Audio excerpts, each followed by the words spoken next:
Je vous ai ce matin une émission dans Réplique, je crois, avec Finkielkraut et Régis Debray, où l'on disait qu'effectivement le français dépassait la question de la France.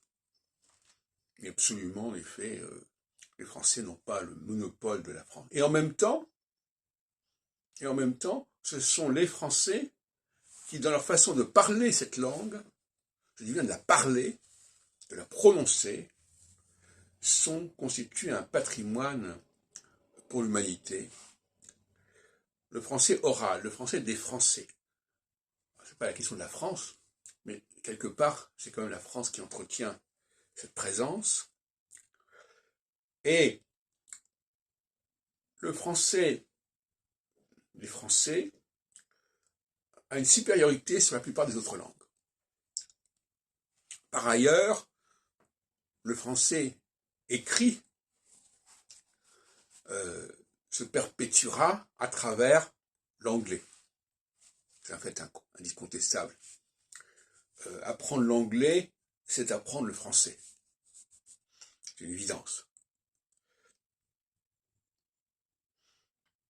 Donc, c'est sur deux angles différents.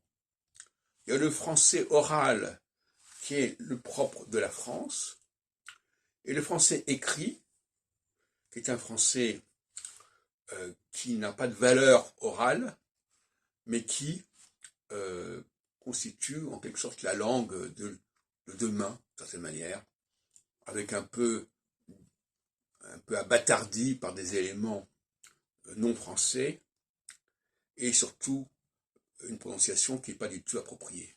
Mais ça, c'est moins grave. Donc il y a un lexique du français qui va se perpétuer à travers l'anglais, et pas seulement l'anglais d'ailleurs, et il y a une oralité du français qui va se perpétuer à travers la façon dont les Français continuent et continueront à parler cette langue.